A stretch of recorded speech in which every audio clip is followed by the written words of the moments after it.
I've been finding, man, that I've been like craving vice in different forms, and it's like Yeah. what I thought would be. When I was younger, I remember looking at people that didn't drink, and there are some people that I knew that didn't drink, and for some reason at that time, I was like, "Why aren't you like a fucking billionaire? You know, you don't drink. Mm. Like, how could you not drink?" Like, I always perceived drinking as this thing that held me back from like trading widdities with noblemen and having like huge amounts of wealth, and I would Yeah. all of a sudden I would suddenly transform into this, phenomenal being, a new state of consciousness, which hasn't happened yet in the last month and a half. No, it doesn't But happen. what has is I crave other shit. Like, Hmm. I went to Lone Star on the weekend, Yeah, right. which I don't know if you guys have those in Australia, I don't but think we do. oh, okay. So But are they it's like basically like cowboy themed pubs or some shit? yeah, they're like Right. cowboy, yeah, basically they're like Texan meals. You get like big fuck off plates of food, right? Ah, okay. I Um, recall this. Sort of like the yeah, Hard Rock Cafe in Australia.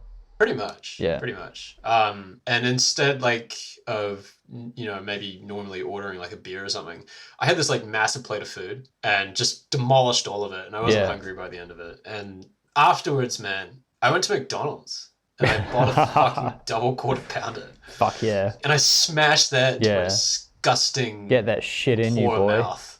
Fuck yeah. Yeah. Fuck yeah. And like it just struck me that that was effectively like the food equivalent of binge drinking. Oh, straight Of up, me man. smashing like 30 beers. Yeah, like your pleasure centers firing on all cylinders, and you're like feeling all sensual with this burger in your hand, and your brain's Yeah. loving it. Yeah, but I haven't gotten rid of that like innate need for vice. And I don't. Well, you I never was chatting do. to a friend. I don't. Yeah, well, I was thinking like maybe you don't. Maybe this is just it from now Yeah. on. Like, and I'm gonna need. And I've been finding like I'm starting, instead of like craving, the release valve on the weekend of a few beers or something. I've been craving other shit like food or like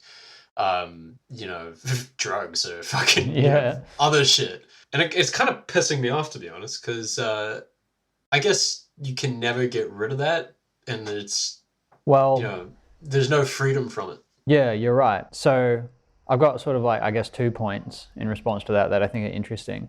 The first one is that humans have been experiencing and understanding this sort of polarity or maybe paradox forever. And it's reflected in like ancient religions and mythology. Again, like the idea of deals with the devil. So Yeah. like when you look at like pagan religions, like the Greek gods, for example, they paid just as much homage to the god of war and the god of the underworld rather, because they understood that you need to acknowledge and pay tribute to your dark cravings and like the sort of more sinful aspects of human nature. So they did that through ritual and ceremony. And in like Hinduism, for example, you have, I'm going to fuck this up because I'm not familiar with Hinduism, but I think it's Vishnu, which is the god of creation, and then Shiva, the god of destruction, and you worship them both because you understand that both of those need to have like an important part in human life. And it's really important that you acknowledge them both because there's no point trying to block one out. And as soon as you ignore this shadow or the destructive part of your psyche, that's when it does the most harm to you, So It's so true. Yeah. the way that I can't remember the phrase that you used exactly now, but I think you said maybe you can never escape it or you can never get rid of it. And I mean, you're right, you never can. And it's important that you don't try to, because that's when it fucks you up, man. So That's you need to figure out a way to That's a good balance the point. two. And that's the role that religion has often played. Yeah. And in this book, it's really interesting. They explain that the Latin root word for religion means to rebind or bridge, and it refers to the need to bring back together these polarities in our psyche and allow them both to cohabitate and to figure out a way to sort of like live your life paying homage to them both and balancing them out.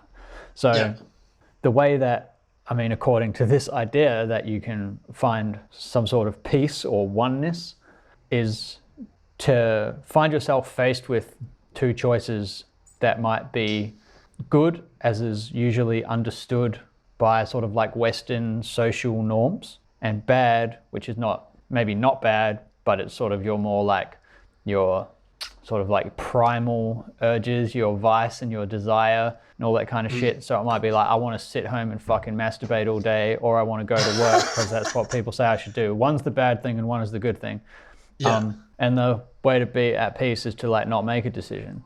And when you don't make a decision and you can be comfortable without making a decision, then that's when you figure out what you want or what you should do.